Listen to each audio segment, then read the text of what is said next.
Hey everyone, it's Erin. I hope you are all having a wonderful holiday season. I wanted to give you a quick introduction to this episode. While I was researching and then writing the script for this episode, a person very close to me was going through some major health issues, so my mind and heart was with them rather than devoting myself fully to this podcast. This episode seems a bit disjointed to me, and there was a lot of stuff I didn't get to focus on and points I neglected to make. But I wanted to go ahead and put it out there because it's been a minute or two since the last episode. Rest assured, I will have some new episodes up shortly with my mind and heart 100% of the game. Until then, please enjoy this episode.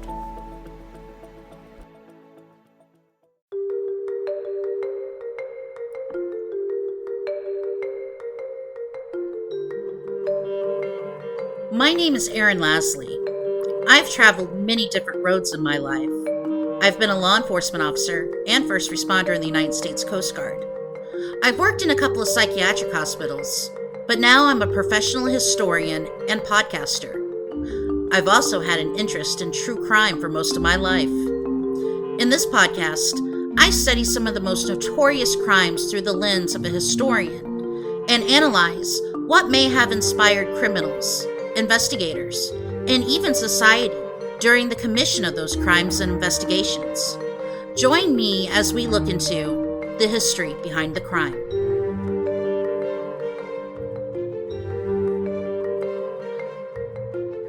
Hello, friends.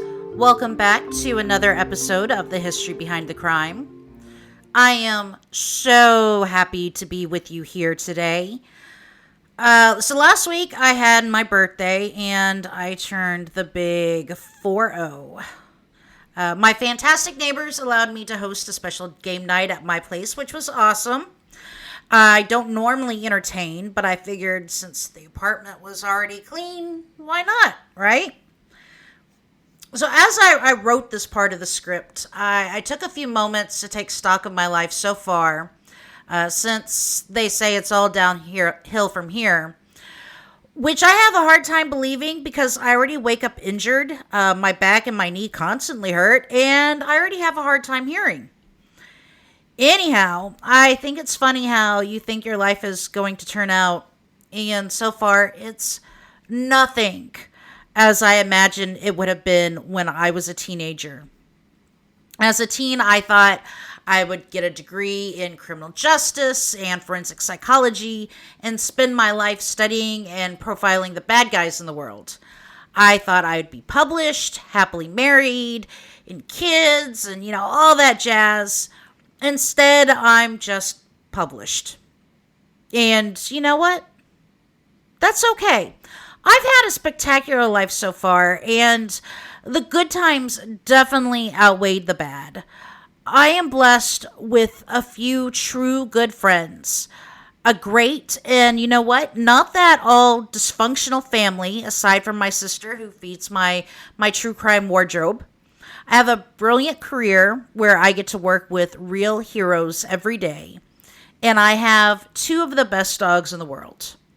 I've been on some wild adventures. I've saved lives, served my country, and have met awesome people, including some of my true crime heroes. I can only hope the next 40 years will be as blessed as the first. So thank you to all those people who have stuck by my side for the last 40 years. And welcome all you friends in waiting. I look forward to meeting you.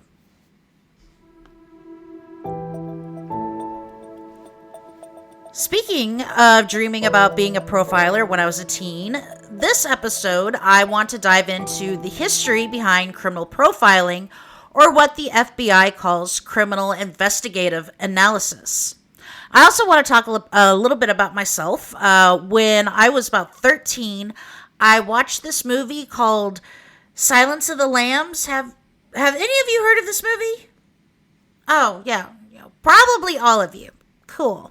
I wanted to be Clarice Starling, only without the West Virginia accent. I'll keep my Okie accent, thank you. This was around the same time my mom told me the story about Ted Bundy, and naturally, as a pretty strange kid, I started to read true crime and took an AP psychology course in high school. It was my goal to get a degree in criminal justice, become a local cop somewhere, get my psychology degree, and then join the FBI's Behavioral Analysis Unit as a profiler. And to be honest, I may have watched too much of the TV show The Profiler back then too. But then 9/11 happened, and that changed a lot of people's destinies, including my own. By the time my active duty service ended and I finally got back into college, my focus had already shifted to history. But I was still interested in psychology. So I supplemented my history courses with psychology, and I'm kind of surprised I'm only a few credit hours away from a BA in psychology. And may need to finish that up one day. One day, in one of my university psych courses, my idiot professor decided to bring to class one of her clients so we could try to understand why he did some of the things he did. The man was a convicted serial rapist, and the professor didn't put any safeguards in place to protect her students. I am still a bit salty about that event. We spent an hour and a half listening to this asswipe's bullshit, and later we all agreed that any regret he showed was not for his victims, but regret that he got caught. Just listening to that horrible man made me realize I was right to pursue history, because I cannot spend my life around people like that. Of course, that didn't stop me from watching, reading, or researching true crime. I just didn't want monsters like that personally touching my life. I still have quite a fascination with profiling because I'm very much interested in how the blending of psychology and law enforcement experience can help paint a better picture of an offender and then catch them. And a lot of you know that sometimes I take these cross-country road trips and fill a lot of that time with true crime podcasts and audiobooks. I also listen to these same audiobooks and podcasts right before I go to sleep and when I'm knitting too. My favorite books are written by former FBI profiler John Douglas, co-authored with Mark Olshaker. Of course, my absolute favorite is, and probably always will be, Mindhunter, followed closely by The Killer Across the Table. John Douglas's writing is a bit tongue-in-cheek sometimes, and though some of the cases he presents are horrible, he and Mark Olshaker present them in a way you can almost stomach. Robert Ressler's book, Whoever Fights Monsters, which takes you through a lot of the cases and the beginnings of the BAU, is a little bit harder to manage. It's a brilliant and insightful book, but Ressler doesn't pull any punches. I listened to Whoever Fights Monsters while driving through Oregon, and halfway through Idaho, I had to turn it off and listen to Disney music for the next few hours. It's a great book, don't get me wrong, but don't read it if you have a tender heart. This all brings me to Ann Burgess. With John Douglas and Robert Ressler, she wrote Sexual Homicide, Patterns and Motives, which gives a very good introductory tool into the minds of sexual serial killers. This one did keep me up for a few nights. Her newest book, A Killer by Design, gives us a glimpse at the beginnings of the BAU through her eyes, and I read that entire book in 2 sittings. Oh, it was good. The reason why I bring up Douglas, Ressler, and Burgess is because they are the 3 trailblazers within the FBI's BAU. While they are not the first in their fields, they are definitely the ones who took up the idea of profiling and ran with it. The 3 characters in the Netflix series Mindhunter are also based on them, very loosely. But we'll get more into them in a bit. Now, let's jump into the history.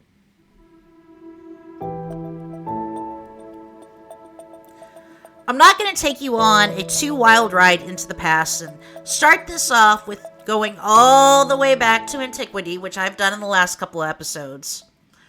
I'm going to start off in the Victorian era this time.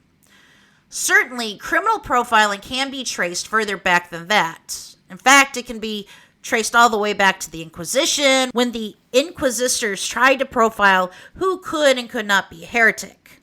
But as a historian, I don't put a lot of stock into those early investigative tools for, well, obvious reasons. While criminal profiling has been around for as long as law enforcement itself, we didn't really start to recognize the study until a guy named Jack got happy with a knife in London in the 1880s. Yep, we're going right back to Jack the Ripper again. During the investigations, 2 London physicians, George Phillips and Thomas Bond, assisted Scotland Yard with the examination and autopsies of the victims. From these autopsies and crime scene evidence, Phillips and Bond began to theorize what kind of man Jack could be.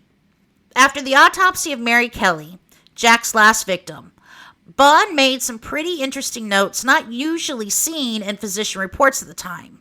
He noted elements of misogyny and rage coupled with sexual nature of the murder. Later on, Jack's killings would be known as lust murders or sexual homicide. Phillips and Bond reconstructed the murders to interpret behavioral patterns and came up with the following.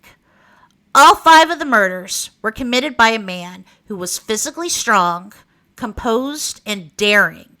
He would be middle-aged, quiet and harmless in his appearance, neatly attired, but wears a cape or cloak after the murders to hide bloodstains on his clothes.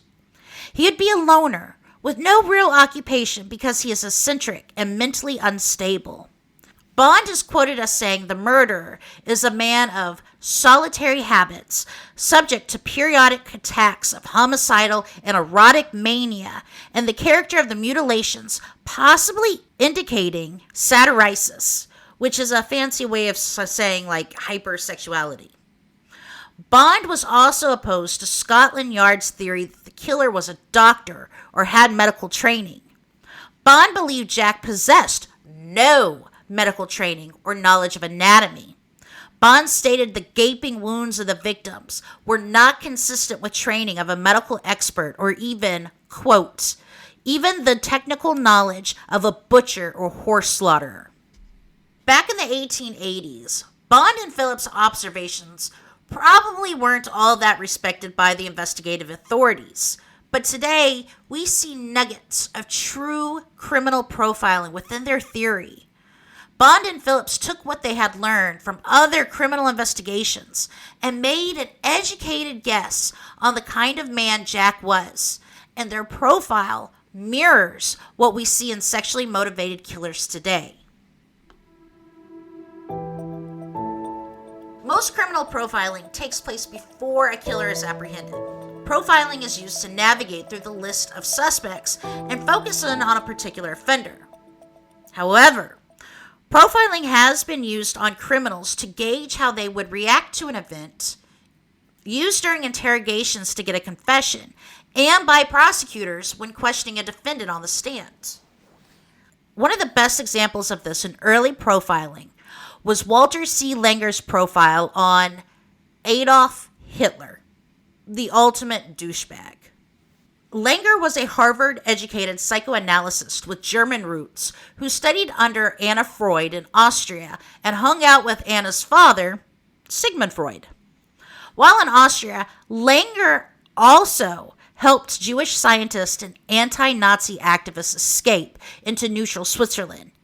He sometimes even drove them to the border himself, which was so incredibly dangerous.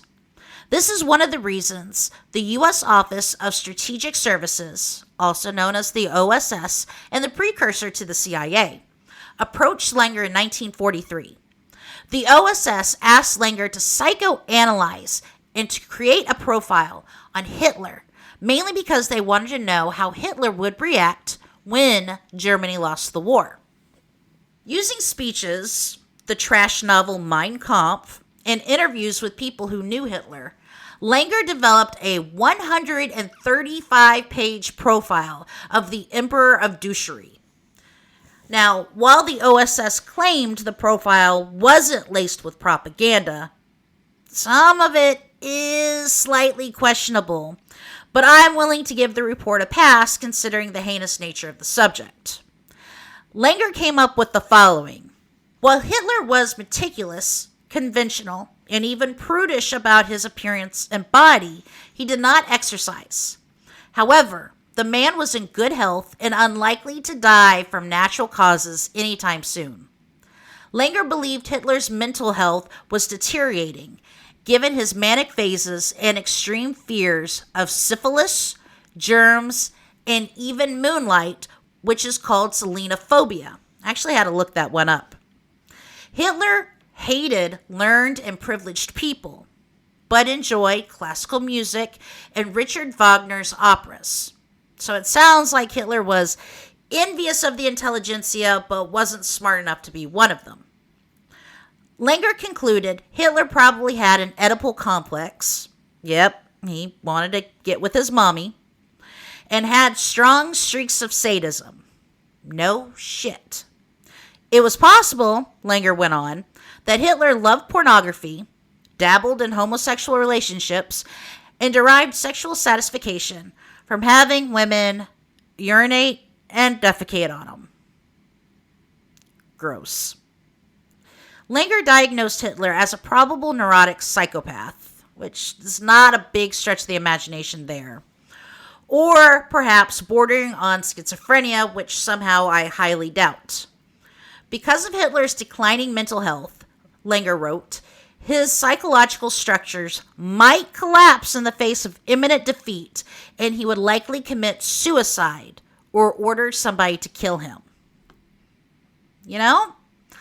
I would say Langer's profile was pretty much on the nose, considering all the things that came out about Hitler after the war had ended, and the fact that Hitler killed himself rather than face defeat. Langer's profile eventually inspired U.S. presidents to request profiles on foreign leaders from the CIA and use them before important summits and when creating foreign policy. One early case that made a lot of people in law enforcement step back and go, was that of New York's Mad Bomber. On November 16, 1940, a crude pipe bomb was discovered at the Con Edison power plant in Manhattan. Fortunately, it was a dud. But a year later in 1941, another bomb was found a few blocks away from Con Ed. It too was a dud. Though both devices didn't explode, police were still concerned. After the U.S.'s entrance into World War II, the bomber sent the police a letter and promised he wouldn't plant any more bombs during the war, out of patriotism, but promised Con Ed would pay. While the bomber kept his word, he did continue to send letters to the police, Con Ed, and to the newspapers.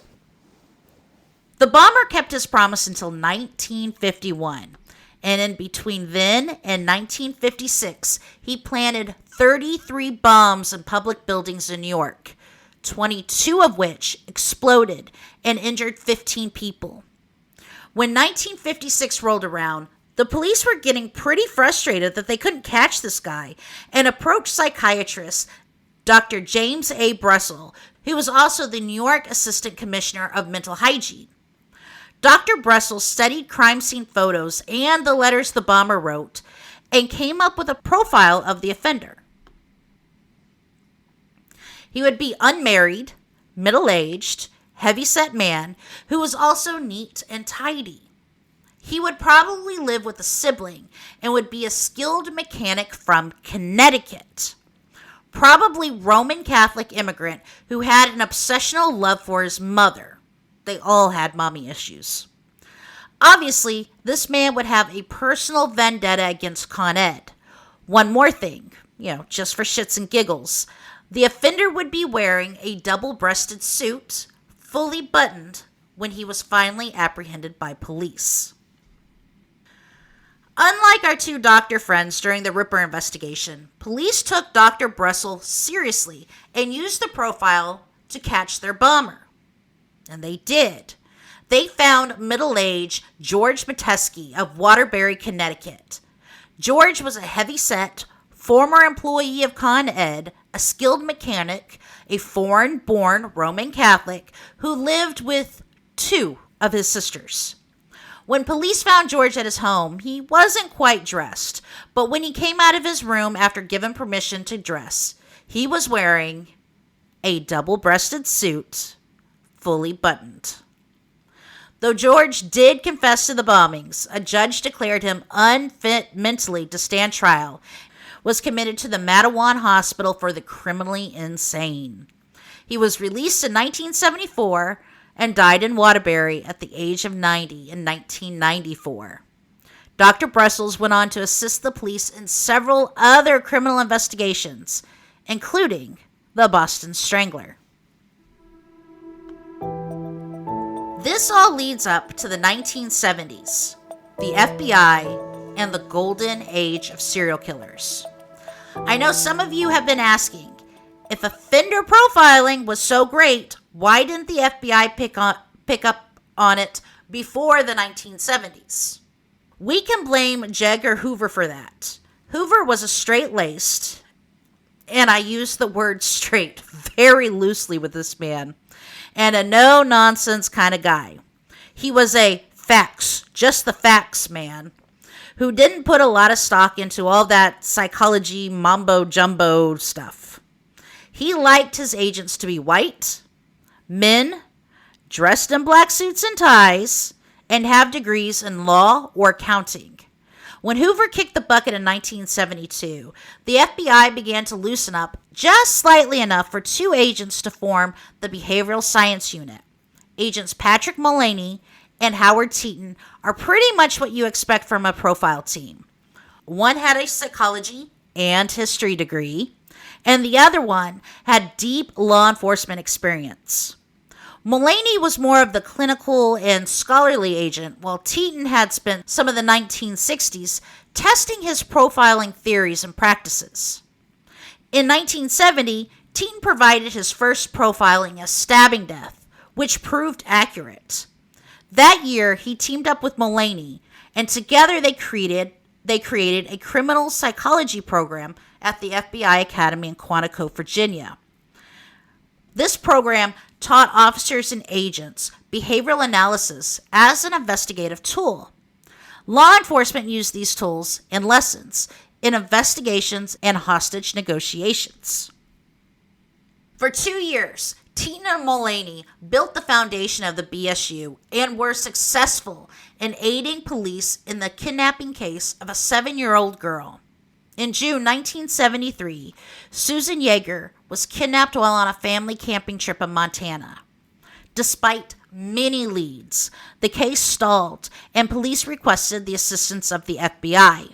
Teeton and Mullaney formed a profile of the suspect to help authorities weed through the suspects they already had. One suspect was David Meerhofer. Though Meerhofer had passed a polygraph test, Teeton and Mullaney were convinced the man was a psychopath. Meerhofer was eventually arrested after other investigative leads, and he confessed to killing Susan, 2 other girls, and a woman. Meerhofer hung himself in his jail cell 4 hours after the confession. Teeton and Mullaney's psychological profile would be the first time in U.S. history an FBI profile was used to investigate a serial killer. In their work, Teeton, the criminologist, would present the facts of the case, and Mullaney would connect the killer's personality to certain aspects of the crime scene. However, they knew in order to create an accurate profile, they needed all the evidence from the crime, and it was investigators, not profilers, who caught the criminal. Mullaney said, "Psychological profiling is the systematic review of every element of a crime.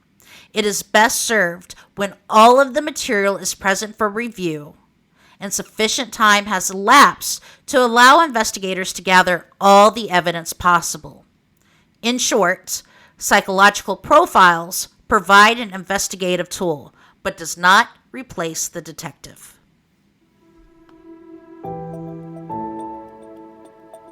I like to say I'm a profiling hipster. I liked profiling before it was cool.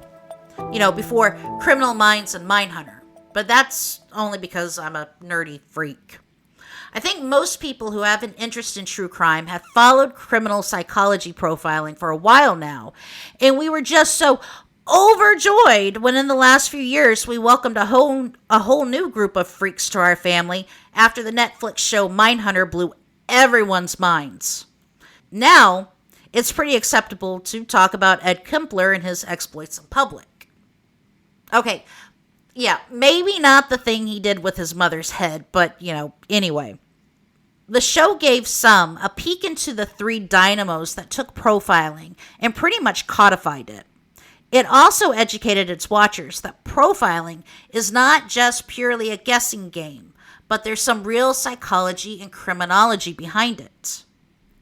In 1976, agents Robert Ressler and John Douglas traveled around the country conducting road schools for various police departments. This was kind of like the criminal psychology class taught at the academy, but brought to police departments around the country. While today police are more informed about psychology, MOs, and signatures and the like, in the 1970s, there were still many law enforcement agencies who were just a touch behind the curve, mostly because psychology was a relatively young field of study. Ressler and Douglas tried to close that gap. Once Ressler and Douglas gained the locals' trust, some detectives started bringing cases to them, which gave them an opportunity to hone their profiling skills. Traveling around the country also gave them the opportunity to interview people you and I would never want to meet in an alley, dark or otherwise. I'm sure this story sounds familiar to those of you who watched Mindhunter. It should, since the show was based on John Douglas's book of the same name. In one town, a detective recommended Ressler and Douglas go talk to a man locked up in the California State Prison in Vacaville. The man had killed his grandparents, mother, and several women, and loved talking to the police. In fact, you couldn't get the man to shut up. So Ressler and Douglas went to talk to Ed Kempler, the co-ed killer. What was really interesting about Kempler is that Kempler knew something was wrong with him, and he had a very good insight about himself. Over the course of several interviews, he told the two agents when he started to have fantasies about killing, why he killed his grandparents and how he felt about it, how he practiced and then lured young women into his car, and how those killings were a substitute for wanting to kill his own mother, which he eventually did before he turned himself into authorities. He gave Ressler and Douglas tips on how to interview other criminals like him. He was a wealth of information that opened new insights into the minds of killers. Ressler, Douglas, and other agents went on to interview 36 other offenders, including Charles Manson, Richard Speck, Ted Bundy, Sirhan Sirhan, John Wayne Gacy, Sarah Jane Moore, and David Berkowitz. The more they interviewed killers, the more they were able to codify criminals and their misdeeds. The BSU brought in talented agents such as Roy Hazelwood, who was a pioneer of profiling sexual predators, and Dr. Ann Burgess, a trauma nurse who counseled rape survivors and knew a great bit about victimology. Together, they made up the profiling dream team and were able to classify and profile killers. You've heard the terms before: disorganized versus organized, lust killer, and even serial killer or spree killer. These were terms not used before, and this early team of profilers helped coin them. Through these interviews, the FBI was able to gather knowledge about offenders' motives, their planning and preparation, learn more details about their crimes and how they disposed of evidence, including weapons and bodies. It gave the FBI insight that few people ever gained before. The team got their chance at really putting their new knowledge and skills to the test in Atlanta to help catch a killer murdering black children.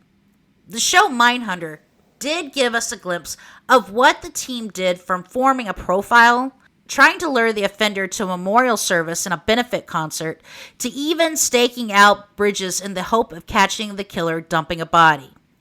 When Wayne Williams was brought to trial, it was Douglas who gave the prosecutor a few tips of how to make Williams lose his cool on the stand. It was all done through the use of profiling. Since then, the BSU, now known as the Behavioral Analysis Unit, or BAU, has been called in on thousands of cases ranging from kidnappings, assassinations, bombings, bank robbers, terrorism, and of course, serial killings. One that stands out to me was that of the murder of 12-year-old Mary Frances Stoner in Georgia. In 1979, Mary didn't come home from school one day, and her body was discovered in a wooded area the next day. She had been raped and bludgeoned to death by a rock found at the crime scene. Douglas and his team were called in not only to get a profile, but to stage the interrogation after the offender was apprehended. The following is from Douglas's book, Mindhunter. Quote, "When investigators interrogate a suspect in a crime, they have to pay careful attention to the process. Months or years of work on a case can be lost when just one interrogation is run without forethought and preparation. I've conducted a few interrogations. Profilers are sometimes called upon to do this, but most often their job is to help select and prepare investigators from local law enforcement or state or federal agencies, often other FBI agents, to question the suspect. By formulating an approach that zeroes in on the suspect's weakness, profilers augment the investigator's knowledge of the case with a script and setting for the interrogation, what I call staging. After profilers came in, police arrested Daryl Jean DeVere, who had been trimming trees near Mary's home when she disappeared. The FBI team assisted police in setting up the interrogation. Yes, some of this was in the show, but Douglas gives us more detail in his book. Police brought in thick paper files with DeVere's name on it, created an atmosphere where DeVere's could relax, and finally put the bloody rock in the interrogation room, just within eyesight of DeVere. It was the rock that made DeVere sweat, get nervous, and with just a little bit of finesse from the police, confessed to raping and killing Mary. The rock was DeVere's weak point. As Douglas said, everyone's got a rock. DeVere's was eventually tried, convicted, and executed for Mary's murder. The BSU continued to grow from a handful of agents in the basement of the FBI Academy to profilers placed strategically around various FBI field offices in the United States. Throughout the 1980s, the FBI profilers were busy throughout the U.S. and Canada, helping out with criminal cases including the Green River murders in Seattle, Larry Gene Bell in South Carolina, and the Butcher Baker up in Alaska. Okay, yes, Erin, we get it. But what is profiling? In this case, profiling is criminal investigative analysis, which is pretty much the investigation of a crime with the hope of identifying the responsible party based on a crime scene analysis, forensic psychology, and behavioral science. It's a combo of law enforcement and forensic psychology and consists of psychological factors such as antisocial personality traits, psychopathologies, behavioral patterns, as well as demographics such as age, race, and geographical location. Yeah, okay, I confess. I ripped that off from someplace, but I neglected to put where in my notes. And we've already talked about profiling is used in 3 different settings: the investigation phase, the apprehension phase, and the prosecution phase.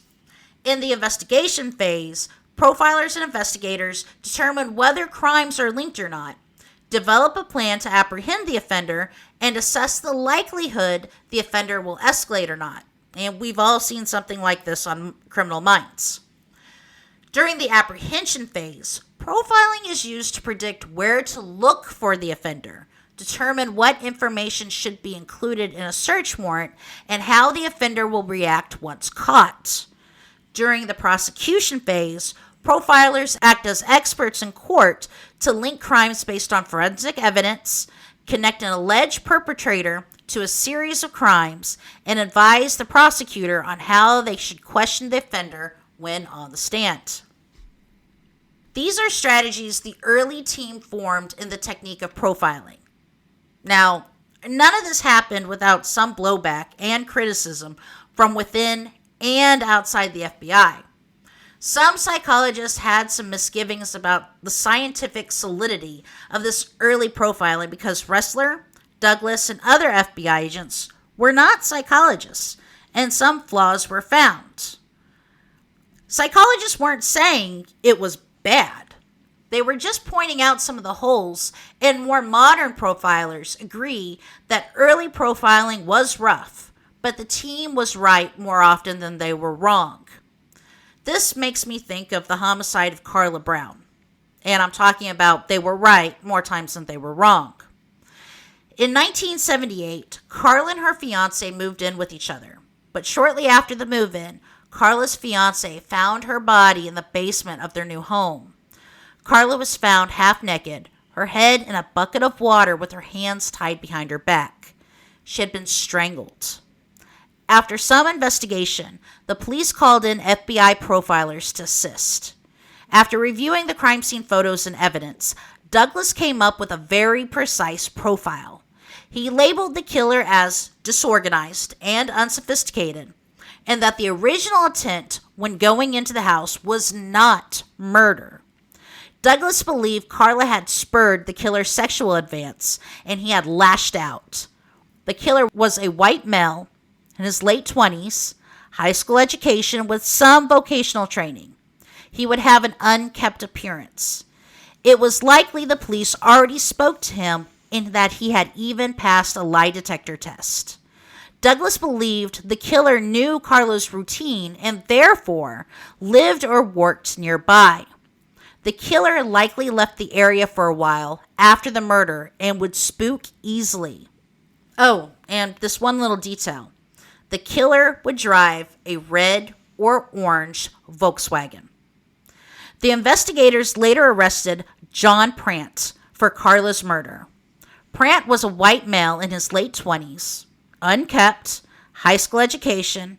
He had been questioned by the police and had even passed a polygraph exam.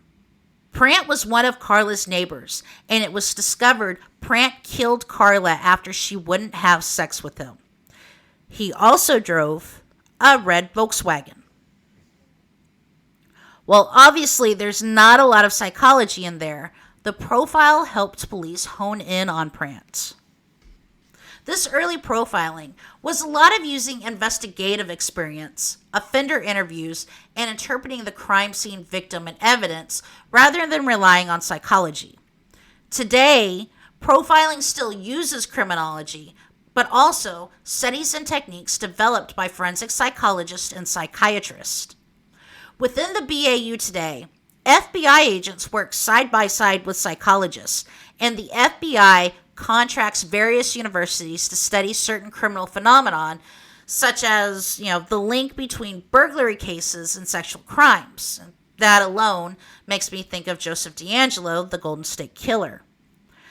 Criminal profiling, or criminal behavior analysis, has come a long way since the Jack the Ripper case. And while more scientific studies are used within profiling, profiling is still an art that takes a trained and seasoned investigator. While many of us true crime buffs could probably flesh out a decent profile, we would miss the nuances that would be critical in catching the offender, like knowing what kind of car the offender drove. This week I want to bring you another missing person case. 2-year-old Tika Lewis disappeared from a bowling alley in Tacoma, Washington on January 23, 1999. Tika was with her mother and other members of her family that evening. She was last seen playing in the arcade area of the bowling alley and was reported missing around 10:30 p.m. No one reported seeing Tika leave the bowling alley, and no primary suspects have been found or named related to her disappearance. No evidence of Tika's disappearance, including her body or clothes, has ever been found, and police are hopeful Tika is alive and doesn't even know she was kidnapped. Tacoma police also released information about a possible vehicle of interest seen speeding away from the bowling alley parking lot shortly after Tika went missing. Witnesses described the vehicle as a late 80s or early 90s maroon or similar color Pontiac Grand Am with tinted windows and a spoiler. In 2020, police released a description of a man seen at the bowling alley the night of Tika's disappearance they believe may be connected to the case. Detectives still hope to find and talk with this man after all these years. Officials describe the man as white, between the ages of 30 or 40, about 5 feet 11 inches tall with a husky build. He had wavy brown hair, a thick mustache, and pockmarks on his face. Police recently released an age progression photo of Tika, who would be in her 20s today. And I'll post pictures of Tika on Instagram. If you have any information about the disappearance or location of Tika Lewis, please call Crime Stoppers of Tacoma Pierce County at 1-800-222-TIPS, TIPS. If you feel uncomfortable going directly to the police, you can contact me at thehistorybehindthecrime@gmail.com or on Instagram at thehistorybehindthecrime. Someone out there knows something. You may not, but you may know people in Washington who do. Share Tika's story with them.